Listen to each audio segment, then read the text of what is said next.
Halo Rek, kembali lagi bersama aku. Jadi hari ini kita mau bahas tentang pembelajaran di FKG UB. Gimana sih sistemnya? Apakah kayak SMA? Kita cuma dengerin dosen atau sekalian ada praktikumnya? Yuk langsung aja. Yang pertama, karena ini ada masa pandemi, jadi kita bakal bahas dua sistem perkuliahan, yang offline sama online. Yang pertama kita bahas offline dulu ya. Nah, ternyata ada bedanya, Rek. Kalau SMA kan kita tinggal datang, dengerin, pulang.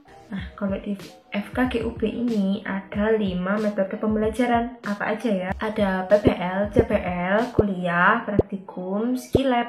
Yang pertama, PBL. PBL itu kepanjangan dari Problem Based Learning. Mungkin kalau kalian ngikuti videoku pasti bakal sering dengerin PBL, dan pasti aku nyebut PBL dan catatan. Bener banget, jadi Problem Based Learning ini agak beda sih dari pas kita SMA. Nah, dalam PBL ini kalian dalam satu angkatan yang biasanya 100-an orang itu dibagi jadi beberapa kelompok. Nah, beberapa kelompok ini tiap kelompoknya harus membuat laporan. Di PBL ini kalian dibagi kelompok, biasanya sih 10 orang ya per kelompok, itu di ruangan kecil-kecil gitu. Jadi di PBL itu kita dikasih suatu permasalahan nih. Nah, dari permasalahan itu kita bakal ada, ya intinya itu kita menyelesaikan masalah tersebut dimulai dari mencari informasi. Entah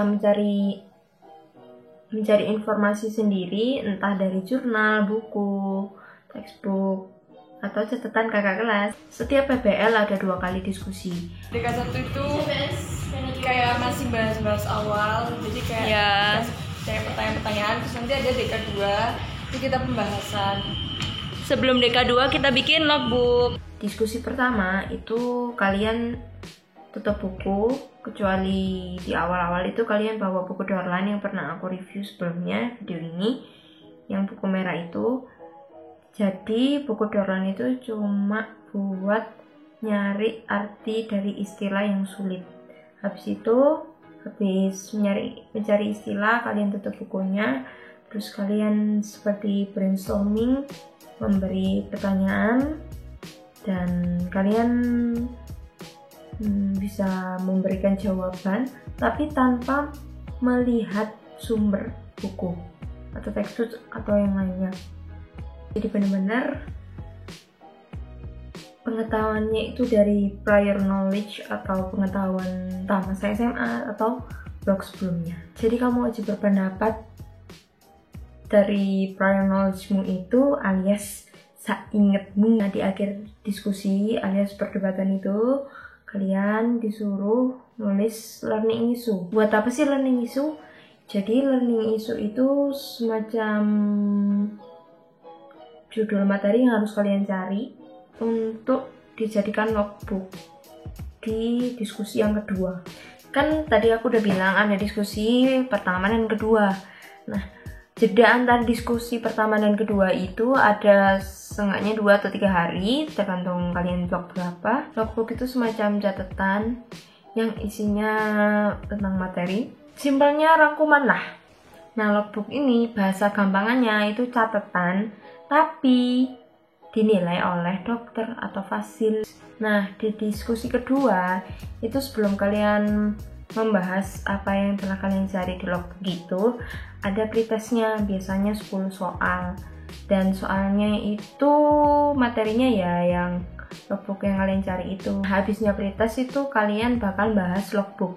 Buat apa sih bahas logbook ini? Jadi ibaratnya kalian belajar bareng, tapi ada yang ngawasin, yaitu dosennya, biar kalian itu nggak melenceng kemana-mana gitu. Kedua, case based learning.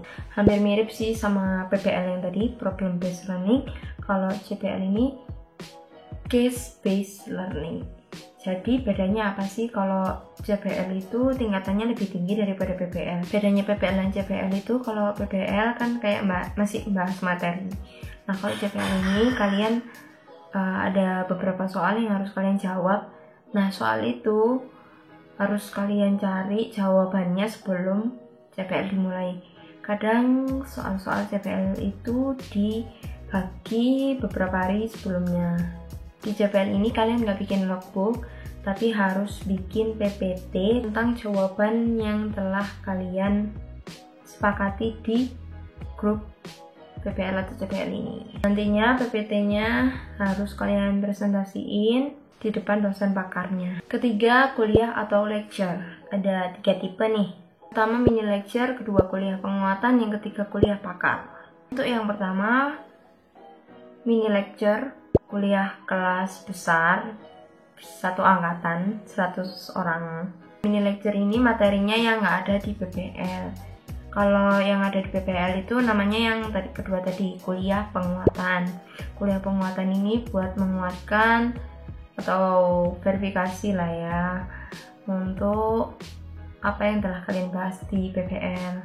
Nah, yang ketiga ini kuliah pakar, biasanya didatengin dari dosen luar, bisa dosen FK atau dosen luar negeri bisa. Keempat, praktikum. Nah, pasti kalian udah sering sih ya di SMA mungkin, dan kalau kalian mau tahu lebih lanjut praktikumnya blok awal-awal, aku udah bikin videonya di sini.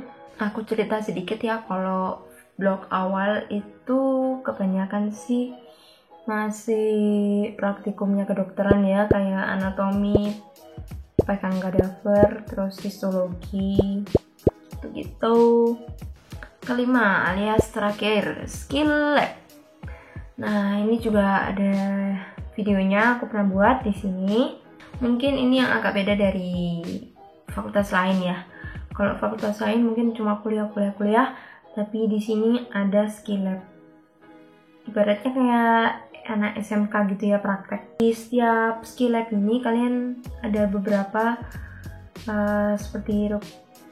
Nah, di sini kalian ada beberapa requirement yang harus kalian selesaikan dan dinilaikan ke dosennya setiap step. Untuk ujiannya namanya ujian blok. Nah, ujian blok ini dilakukan per 1 blok.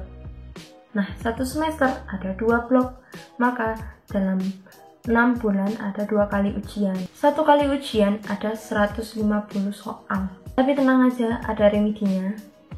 Tapi lebih sulit sih. Biasanya sih semua wajib remedi.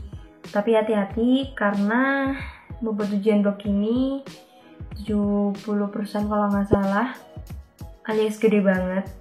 Kalau misal ujian blok kalian jelek, ya ngaruh ke IP sih. Kedua, sistem online. Semester kemarin berhubung ada corona dan lain-lain, harus social distancing, which is I like it so much. Jadi harus pembelajarannya lewat daring semua di rumah pakai internet. Untuk PBL, kuliah pakar, dan kuliah penguatan itu semacam ditiadakan ya.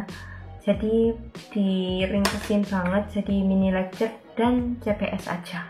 Nah, mini lecture ini diadakan secara daring alias kadang lewat Zoom, lewat Google Meet. Tapi biasanya sih pakai Zoom.